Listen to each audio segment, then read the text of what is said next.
என்னோட பேர் வந்து பிரியதர்ஷினி. என்னோட பையன் பேர் வந்து Faithwin. He studying UKG C section. என்னோட பையன் வந்து நாங்கள் ப்ரீகேஜியில் ஜாயின் பண்ணோம். From till now he studying good and spoken also ரொம்ப நல்லா இருக்கு.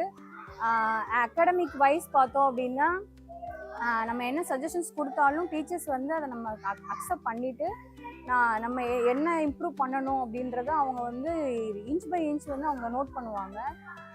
லெட் இட் பி அப்படின்ற மாதிரி எடுத்துக்காம அவங்க வந்து ஒவ்வொரு சைல்டுக்குமே கேர் கொடுத்து பண்ணுவாங்க.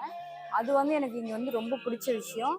நெக்ஸ்ட்டு வந்து இவனோட சோசியல் ஆக்டிவிட்டீஸ்லையுமே வந்து டே பை டே நாங்கள் நோட் பண்ணுறப்ப ஃபஸ்ட்டு டே வந்து இவனோட ஆக்டிவிட்டீஸில் வந்து ஸ்லோவாக இருக்குது, பிஹேவியர்ஸில் கொஞ்சம் ஒரு மாதிரி இருக்குன்னு சொன்னாங்க. அப்புறம் அவங்களுடைய தாட்ஸ் எல்லாம் நாங்கள் அப்சர்வ் பண்ணிவிட்டு நெக்ஸ்ட்டு நாங்கள் அவனுக்கு என்ன நாங்கள் கொடுக்கணும் அப்படின்றத நாங்கள் கேட்டு அதை நாங்கள் வந்து வீட்லேயும் நாங்கள் ப்ராக்டிஸ் பண்ணோம். ஸ்கூல்லேயும் இப்போ மீட்டிங் நாங்கள் அட்டன் பண்ணுறப்ப அவனுடைய ஸ்கில்லு, அவனுடைய சோசியல் ஆக்டிவிட்டீஸ், அவனுடைய எல்லா அகாடமிக்ஸ்லையுமே அவனுக்கு வந்து A+ குட் அப்படின்னு சொல்கிறப்ப I feel very proud to be here.